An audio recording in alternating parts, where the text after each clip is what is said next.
اللہ الرحمن الرحیم نحمده ونصلی ونسلم علی رسولہ الکریم وعلی آلہ الطیبین واصحابہ الطاہرین اما بعد۔ حضرات گرامی، تذکرہ تھا کہ ماہ رمضان میں خرچ کرنے کا کتنا ثواب ہے۔ ویسے تو کسی دن، کسی مہینے، کسی گھڑی بھی اور خدا میں مال خرچ کیا جا سکتا ہے۔ تو آگے چل کر کے ہم تفصیل سے گفتگو کریں گے، پہلے ماہ رمضان کے حوالے سے۔ حضرات گرامی، امام بخاری علیہ رحمہ نے عنوان دیا ہے صحیح بخاری میں،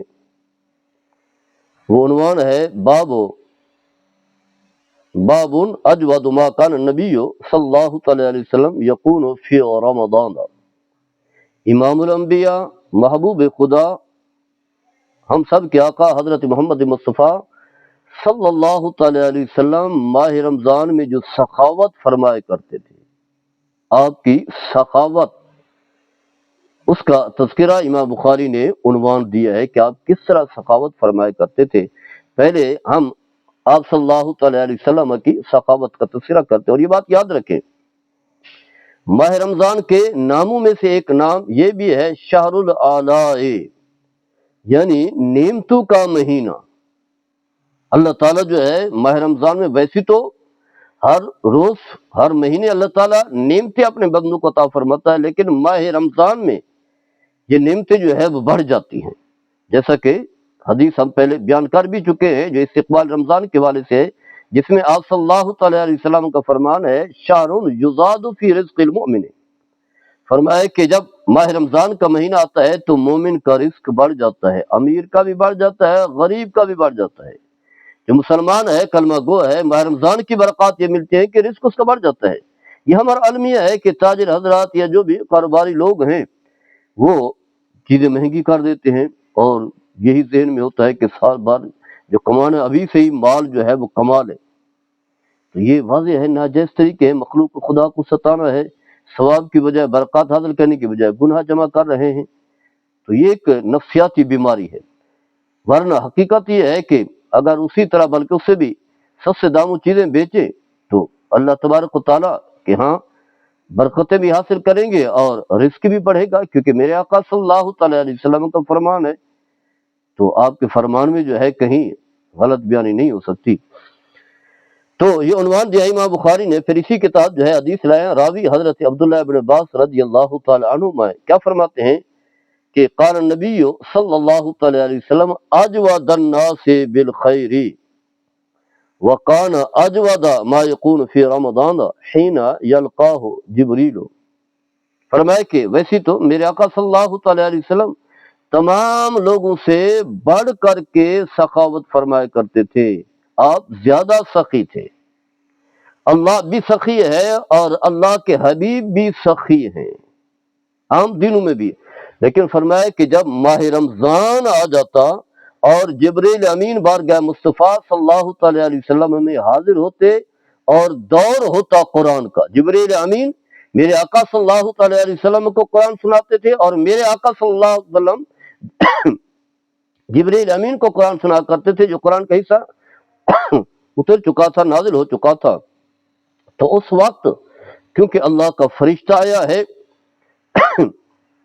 تو ان کے اعزاز میں نبی کریم صلی اللہ علیہ وسلم ماہ رمضان میں بہت زیادہ سخاوت فرمایا کرتے تھے۔ وکانا جبریل علیہ السلام یلقاہ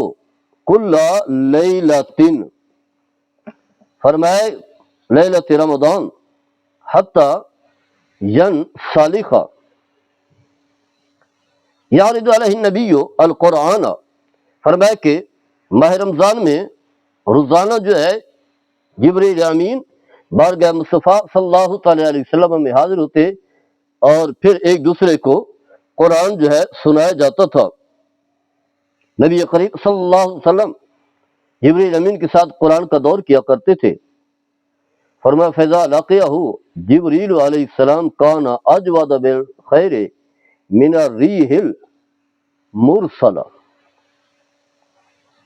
من الریح المرسلہ، فرمایا کہ جب جبریل امین بارگاہ مصطفیٰ صلی اللہ تعالی علیہ وسلم میں حاضر ہوتے تو آپ صلی اللہ تعالی علیہ وسلم تیز ہوا کی طرح جو ہے راہ خدا میں مال خرچ کیا کرتے تھے۔ واضح ہے مخلوق خدا پر، اپنے صحابہ اور غلاموں پر بہت زیادہ سخاوت فرمایا کرتے تھے۔ اور پھر اس حدیث کے تحت امام نووی جو شارح صحیح مسلم ہیں، بڑی خوبصورت جو ہے انہوں نے تشریح کی ہے، فرماتے ہیں فی الحدیث فوائد، اس حدیث مقدسہ میں بہت سارے فوائد ہیں، اس حدیث سے بہت سارے فوائد حاصل ہوتے ہیں، نبی کریم صلی اللہ تعالی علیہ وسلم کی عمل سے بہت سارے فوائد حاصل ہوتے ہیں۔ منہا الحث علی الجود فی کل وقت، اور اس سے یہ بات ثابت ہوتی ہے کہ اس حدیث میں ترغیب دی گئی ہر وقت انسان کو خرچ کرتے رہنا چاہیے، جو سخا کا مظاہرہ کرنا چاہیے، انسان کو سخی ہو، اللہ نے دیا ہے تو یہ چھپا چھپا کر کے جو رکھا ہوا ہے، کیوں رکھا ہوا ہے؟ دیں، مخلوق خدا پر خرچ کریں، ان کی دعائیں ملے گی، ان کی برکات ملے گی۔ اور پھر رائے خدا میں خرچ کرنا، سخاوت کرنا جو ہے، یہ تو اللہ کی صفت ہے اور اللہ کے حبیب کی صفت ہے، جیسے کہ حدیث بھی ہم بیان کر چکے ہیں۔ اور فرمایا کہ تخلق باخلاق اللہ، اللہ کی صفات کو جو ہے اپناؤ، اللہ تو دیتا چلا جاتا ہے، اپنے بندوں کو نہیں پرواہ کرتا، دیتا ہی چلا جاتا ہے، دیتا ہی چلا جاتا ہے۔ تو فرمایا ایک تو سخاوت کرنے پر ہر وقت، فرمایا منہا الزیادۃ فی رمضان، اور خاص کر کے پھر ماہ رمضان میں سخاوت بڑھ جانی چاہیے بہت زیادہ، کیونکہ نیکیوں کا ثواب کئی گنا بڑھ جاتا ہے، ثواب ہی ثواب سمجھنے کی گھڑیاں ہیں۔ اور پھر فرمایا وَعِنْدَ الْاجْتِمَاعِ بِأَهْلِ الصَّلَاحِ وَفِيهِ زِيَارَةُ الصُّلَحَاءِ، اور پھر فرمایا خاص کر کے جب کسی اہل اللہ کے ساتھ جو ہے بیٹھیں، ان کے ساتھ صحبت ہو کہ نیک صالح آدمی آ جائے، جبریل امین فرشتوں کے سردار ہیں اور اللہ کے عظیم جو ہے نمائندے ہیں، انبیاء کرام کے پاس وحی لے کر کے آتے ہیں تو بڑے اعزاز والے ہیں، بڑی فضیلت مقام مرتبے والے ہیں، تو نیک آدمی ہے۔ فرمایا جب نیک لوگوں کے ساتھ ملاقات ہو تو اس وقت بھی سخاوت کرنی چاہیے، جیسا کہ نبی کریم صلی اللہ تعالی علیہ وسلم نے کیا ہے۔ اور پھر اس سے یہ بات بھی ثابت ہوتی ہے کہ اللہ والوں سے ملاقات بھی کی جائے، زیارت صلاح ہے و آل خیر، جبریل امین جو ہے اللہ کے فرشتے ہیں، نیک آدمی ہیں، صالحین میں سے فرشتوں کے سردار ہیں، تو ان سے ملاقات ہو رہی ہے، اور خود جبریل امین میرے آقا صلی اللہ تعالی علیہ وسلم کی زیارت کے لیے موجود ہیں۔ وَتَقْرَارُ ذَلِكَ إِذَا كَانَ الْمَزُورُ لَا يَكْرَهُ، فرمایا کہ جب خاص کر کے جس کی زیارت مقصود ہو، اگر وہ اس چیز کو پسند نہ کرے، یعنی اس چیز کو اچھا سمجھ رہا تو اس سے بار بار جو ہے ملاقات کی جائے، بار بار ملاقات کی جائے، جیسے کہ جبریل امین آ رہے ہیں، پورے ماہ رمضان میں آ رہے ہیں، تو اگر جو ہے کسی کی صحبت میں کسی کی ملاقات کرنے میں جو ہے اگر وہ ناپسند نہیں کر رہا، اس چیز کو اچھا سمجھ رہا ہے، تو پھر بار بار جو ہے وہ ملاقات کریں۔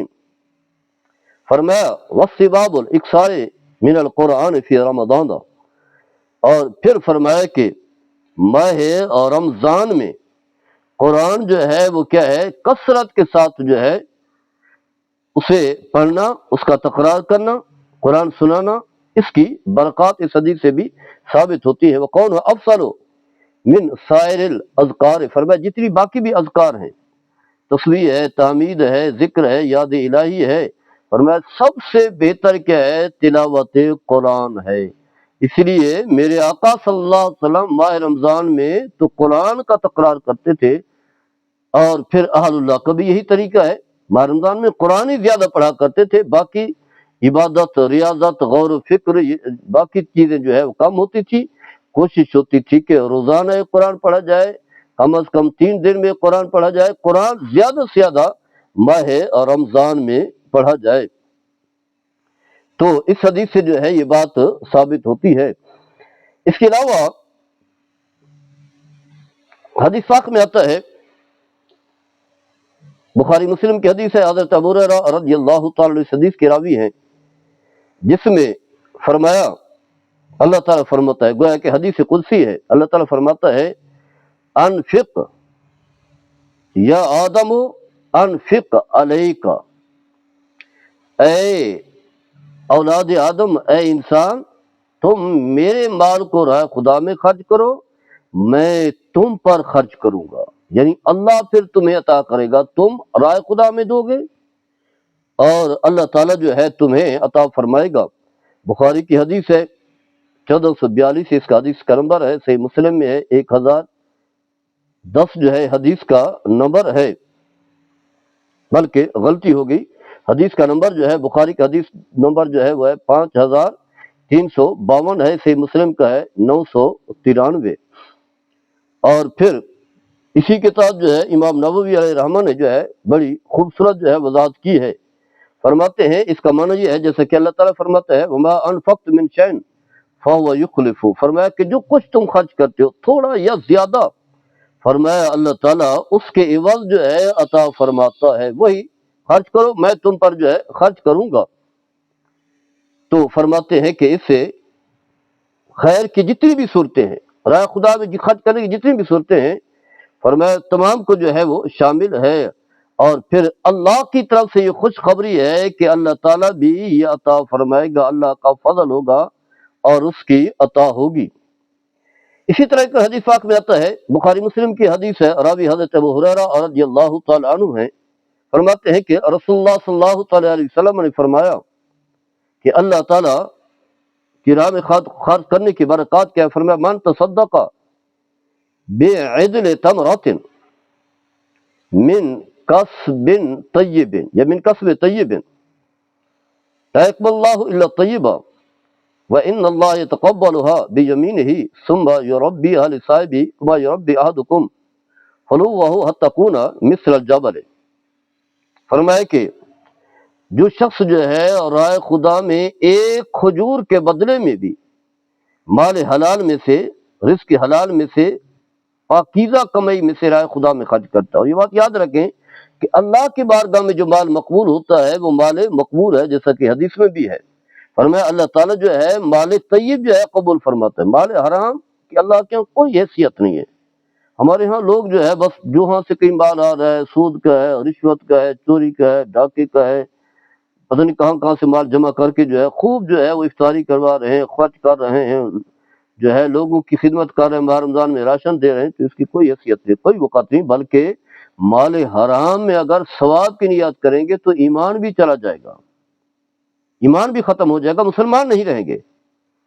اگر نیت نہیں ہے ثواب کی تو پھر گناہ تو الگ ہے، یعنی ثواب ملت ایک طرف رہا، گناہ الگ ہے، کیونکہ اللہ کی بارگاہ میں جو مال قبول ہوتا ہے وہ مال طیب ہے۔ تو فرمایا اللہ تعالیٰ پھر اس مال کو، یعنی چاہے وہ ایک کھجور کا ٹکڑا ہی کیوں نہ ہو، اللہ تعالیٰ اسے قبول فرماتے اپنے دائیں ہاتھ میں لیتا ہے، دائیں ہاتھ میں لیتا ہے، اور اللہ تعالیٰ اسے اس طرح بڑھاتا ہے، اس طرح بڑھاتا ہے، فرمایا جس طرح کہ تم گھوڑے کے بچے کو بڑھاتے ہو، پالتے ہو، پرورش کرتے ہو گھوڑی کے بچے کو، تو فرمایا یہ بھی اسی طرح ایسے ہو جاتا ہے گویا کہ پہاڑ کے برابر۔ یعنی آپ نے رائے خدا میں خرچ جو ہے وہ تو معمولی سی کیا ہے، کھجور کی ہے، لیکن جب وہ اللہ کی بارگاہ میں پیش ہوتا ہے اللہ اسے قبول فرماتا ہے تو اتنا بڑھا دیتا ہے کہ پہاڑ کے برابر جو ہے وہ نیکی بن جاتی ہے۔ بعض اللہ کی رحمت میں جو ہے بڑی وسعت ہے، کنجوسی تو ہے نہیں، جتنی عظیم ذات ہے اتنا بھی اس کی بارگاہ میں عمل بھی اس طرح اہمیت کا حامل ہوتا ہے۔